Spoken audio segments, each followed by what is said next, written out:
Para los madrileños. Estos pensionistas recibirán una ayuda para el alquiler de 525 euros en Madrid.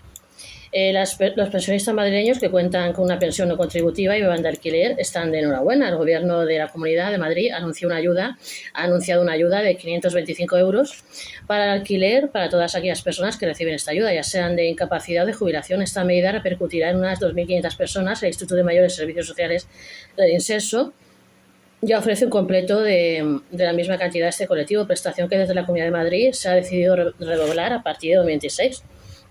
Puede ser la circunstancia de que haya unidades familiares en las que conviven varias personas beneficiarias de una pensión no contributiva. En este tipo de casos únicamente podrá cobrar el complemento la persona que figure como titular del contrato de alquiler de la vivienda. Si hubiese más de una persona beneficiaria en el contrato, el beneficiario de la ayuda será el primero de ellos. Desde el Gobierno madrileño se indica que la Administración General del Estado abona desde 2007 un complemento a pensionistas de jubilación o invalidez de la Seguridad Social en su modalidad no contributiva, sin vivienda en propiedad y que residan de forma habitual en una vivienda alquilada por propietarios con los que no tengan relación familiar o de pareja.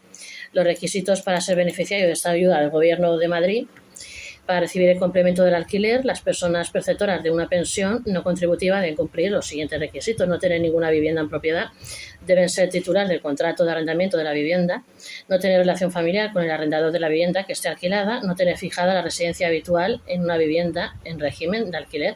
Desde el punto de vista del inserso, se considera domicilio habitual cuando la vigencia del arrendamiento no sea inferior a un año y haya residido en la misma durante un periodo mínimo de 180 días anteriores a la fecha de la solicitud, más de 1.000 euros de ayuda al alquiler. Por tanto, las personas beneficiarias de una pensión no contributiva que residan en la Comunidad de Madrid en régimen de alquiler y cumplan con los requisitos establecidos recibirán en el año 2026 una cantidad de 1.050 euros por este complemento. En concreto, cobrarán 525 euros por el complemento de alquiler a nivel estatal y el mismo importe por parte de la Comunidad de Madrid. Además, añadir que el Gobierno central tiene previsto aplicar una nueva revalorización sobre las cuantías de las pensiones no contributivas a partir de 1 de enero de 2026. El impacto social y económico, de acuerdo a los datos de la Comunidad de Madrid, se estima que cerca de 2.500 personas mayores podrán beneficiarse de esta ayuda, que tiene el objetivo de reforzar el complemento estatal que se había actualizado en los últimos años a pesar del aumento del precio del alquiler. Este nuevo impulso económico permitirá a muchos pensionistas afrontar con mayor holgura los gastos de vivienda, aunque la cuantía, que equivale a 43 euros al mes y se reparte a lo largo del año, no supone un cambio radical en la economía de los hogares y marca una diferencia importante y práctica. Se duplicará al sumar el apoyo estatal en una región con algunos de los precios de alquiler más altos del país. ¿Cómo y cuándo solicitar esta ayuda? La medida entrará en vigor en 2026 cuando se publique la correspondiente convocatoria autonómica.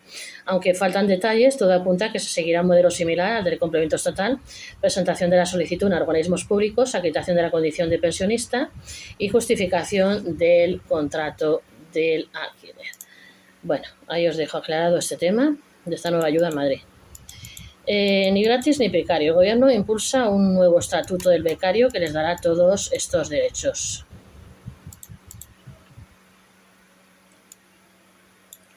Hasta hace no mucho, hablar de prácticas era sinónimo de trabajar gratis, de largas horas sin salario, con la promesa incierta de que quizá ese esfuerzo abriría alguna puerta en el futuro, realidad con la que pretende acabar muy pronto el nuevo estatuto del becario. El Ministerio de Trabajo ha puesto en marcha un texto que busca garantizar derechos mínimos a los estudiantes y jóvenes que realizan prácticas, evitando que se les use como mano de obra barata y devolviendo las prácticas su auténtico sentido, que es el de formar y complementar los estudios.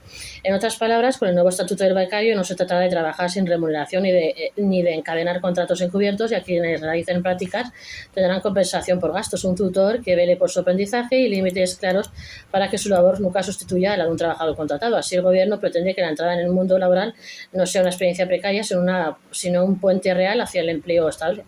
¿Qué cambia con el nuevo estatuto del becario? El estatuto del becario está diseñado para poner freno a los abusos que durante años se han denunciado en universidades, empresas y despachos, medidas entre las que podemos destacar la siguiente: una compensación de los gastos de transporte y manutención, la obligatoriedad de una tutelación real vinculada al plan de estudios, la prohibición expresa de que un becario realice trabajos estructurales de la empresa, la diferencia clara entre prácticas y contratos formativos, ya que estos últimos generan relación laboral y salario, mientras que las prácticas deben ser únicamente formativas. Además, el estatuto del becario fija límites tanto a la duración de las prácticas como al número de estudiantes que puede tener una empresa al mismo tiempo. Por ejemplo, las prácticas extracurriculares no podrán superar las 480 horas y ninguna compañía podrá tener a más de un 20% de su plantilla en régimen de prácticas, límites con los que se busca evitar que puestos de trabajo reales se camuflen bajo convenios de colaboración. Un debate que no ha estado exento de polémica. Es importante señalar que si bien el estatuto del becario parecía una medida muy buena, el camino que ha hecho posible que los estudiantes cuenten con mayor protección frente a estas prácticas abusivas no ha sido para nada sencillo. Y es que ya han pasado más de 2 años desde que se presentó el primer borrador, tiempo durante el cual se han llevado negociaciones que han sido apoyadas por colectivos como sindicatos, pero echadas para atrás en numerosas ocasiones por las organizaciones empresariales y algunos sectores universitarios. Aún con estas resistencias, el texto avanza, algo que se puede ver en que tras varias rondas de diálogo, el Gobierno ha manifestado su intención de aprobar el Estatuto del Becario en el segundo semestre de 2025 con la previsión de que entre en vigor antes de que acabe el año. Eso sí, su aplicación será progresiva, de manera que empresas y centros educativos puedan adaptarse poco a poco a los cambios. ¿Por qué es importante este estatuto para los jóvenes? El Estatuto del Becario no es algo que no podamos tomar a cachondeo, ya que en los últimos 7 años, según datos de la UGT, el uso de falsos becarios ha supuesto para las empresas un ahorro de casi 20.000 millones en salarios y más de 8.500 millones en cotizaciones sociales, dinero que en realidad ha salido del propio bolsillo de los estudiantes, que han trabajado sin reconocimiento ni derechos. Con la nueva norma se pretende no solo garantizar que las prácticas tengan un carácter formativo, sino también ofrecer una red mínima de protección social, ya que para miles de jóvenes contar con apoyo en transporte o manutención puede marcar la diferencia entre poder aceptar unas prácticas o renunciar a ellas. Y además se refuerza el papel de la formación como parte del itinerario académico en lugar de convertirse en una vía encubierta de precarización. Bueno, aclarar ya este tema. Vamos a pasar a otro tema que os interese, que nos interese y que yo os pueda asesorar. Vamos allá. El TEAC fija las fechas a partir de las que se tendrá en cuenta su nuevo criterio para la aplicación de las deducciones en el impuesto de sociedades. Os voy a asesorar sobre el impuesto de sociedades, que también lo llevamos aquí en la histórica historia. Muchas sociedades podrían tener que modificar sus declaraciones de impuestos por un criterio del TEAC. Dependerá de la fecha que las pymes consignaron sus deducciones. El TEAC fija las fechas a partir de las que se tendrá en cuenta su nuevo criterio para la aplicación de las deducciones en el impuesto de sociedades. Muchos negocios podrían tener que modificar las declaraciones que presentaron en ese precriterio del TEAC. Como ya os explicamos, el Tribunal Económico Administrativo Central TEAC publicó una resolución donde especifica cómo deben aplicar los autónomos al frente de empresa las deducciones del ejercicio en el impuesto de sociedades IS. Esta resolución unificó los diferentes criterios que venían aplicando la Dirección General de Tributos, la Dirección General de Tributos DGT, sobre el momento en que se deben aplicar los gastos deducibles de los negocios que pagan sus impuestos en sociedades. En concreto, se estableció cuándo consignar e introducir las deducciones a las que se tienen derecho en el modelo 200.